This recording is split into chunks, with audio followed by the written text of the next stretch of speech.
Hi Sagittarius, this is Lynn from DevineCentral, and I'm here with your April 2022 tarot reading. I'm going to pull a few cards on various aspects of your life, and we're going to see what messages Spirit wants to send your way this month, along with a final card for some advice. And before I start, I want to just thank you so much for all of you that have subscribed to my channel thus far. I am still a young channel and trying to grow, so please pass this on to your friends and help me grow my channel so people can find me.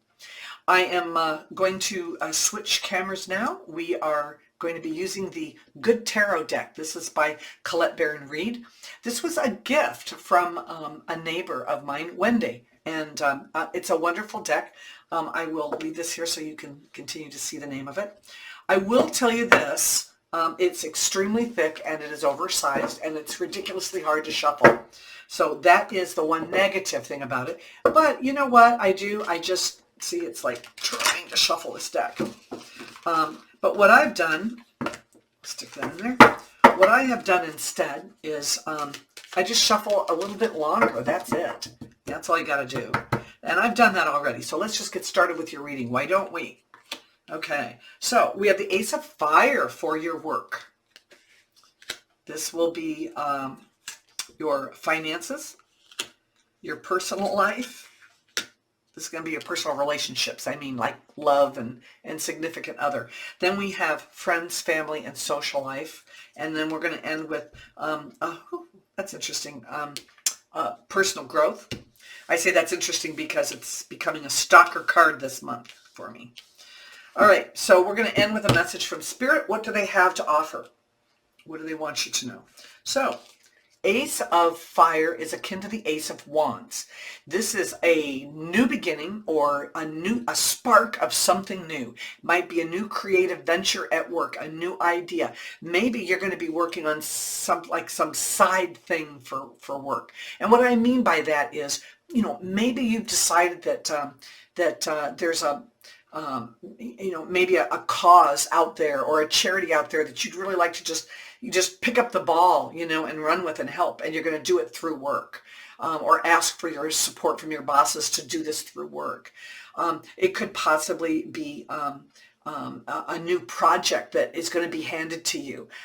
Maybe it's just going to be a really good review, or maybe a raise, or something that's going to improve your career. So it's something new coming. It's going to be the start of something new that's going to be exciting and fun, and I think it's going to help you quite a lot. All right. So as far as your finances go, we have the Nine of Water. This is akin to the Nine of Cups. And so it's kind of like all your wishes come true card, right? Although I tend to look at it as be very careful because what you wish for, because it might come true. It could go either way, right? So honestly, this month, you're not going to have any worries. And I don't think you're going to have any problems. I think you've already paid off your Christmas debts and you've already started putting money back in the bank. I do think there's going to be some things that you're going to want to spend money on this summer, but you're not ready to do it yet, and you are just sitting there just packing in the money and packing away the savings until it comes along. But whatever it is that you're planning, whatever it is that you want to do, you're going to be able to do it this year. And it's going to start by packing away that extra money so you can afford to do it, and it's no time like the present, right?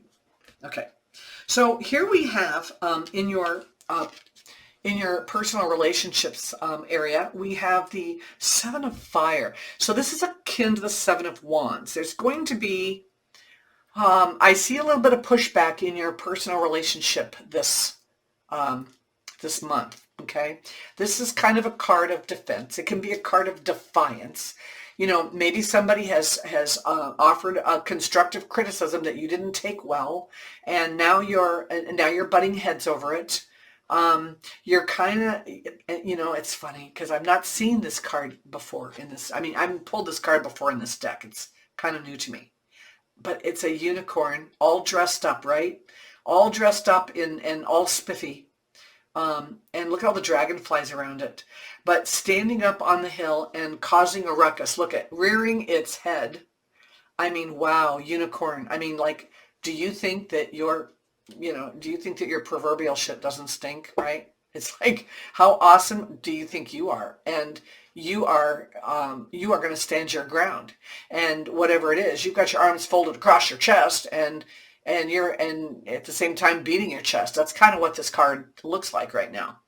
But you're out there on that ledge, and who are you rearing at? Who are you rearing your ugly head at? Who are you? What are you defending, and to whom? Because quite frankly, it's like you're there alone. So if somebody has done or said something that's criticized you or put you in a defensive position, they're not there anymore. They don't even notice that you're doing this. So stop it. It's not that big of a deal. As far as your social life goes, and your that would be friends, family, social. You know what? Something's going to come up. Something's going to happen. It could even be a carryover from here, or maybe this is carrying over to your personal relationship. But there's going to be a situation that comes along where you might end up either having to be the mediator between two family members or two friends. This card represents grace under pressure. It's walking softly, carrying a big stick. It is sitting down and listening to other people's issues and then helping them come up with a way to mediate the situation in a compassionate, kind way. And you know what? That just might have you on the defensive. I know sometimes it sucks a lot of energy out of us, and we end up taking it back home and taking it out on the people that we like the most. So just be aware of that you might be called to step into something. And if you are, pick it up, run with it, run with the baton and see what you can do to help the situation. Now, your personal growth, 5 of air, this would be the 5 of Swords. This is typically the bully card. It is typically the I want to pick a fight card. It is typically the I'm going to win the battle, but you might not win the war card. So what's the point? Interestingly enough, in this card, this person, look at her balancing on a very thin line. Okay, so she's walking a tightrope. She's walking a thin line. So I think it says, the card says, pick your battles. And this might even be walking a thin line with herself. Sometimes we just argue with ourselves. And if the best that you can do this month is to stop fighting with yourself over something, stop beating yourself up over something, that might be the healthiest thing that you can expect this month. And if it is, that's great, because it frees you up for a much nicer rest of the spring. Okay, we have 2 of Earth as our message from Spirit. This is akin to the 2 of Pentacles, right? So you have choices. You have choices in life, and I think that that's what Spirit's trying to tell you. You need to ground yourself. You need to come back down to earth. And I really do think it pertains to your personal growth this month. I think you have a choice. You can beat the crap out of yourself, or you can let it go. I wish the Judgment card would have come up for you this time, because that's about self-redemption. That's about saying, hey, I make mistakes. I'm human. So what? What's next? And I think that I really do think you're walking a fine line, and probably with yourself this month. And if that's the case, that could be why you're taking it out on other people. But I do think that you have an opportunity to get out of yourself and maybe help family and friends this month. And that's a choice. That's a choice that you have. So make right choices this month, okay? That's what I have for you this month. I hope that you enjoyed the video. Again, if it resonated, please share it. And I will be here Wednesday with mailbag readings, and I will be here again next month with your May reading. Bye-bye.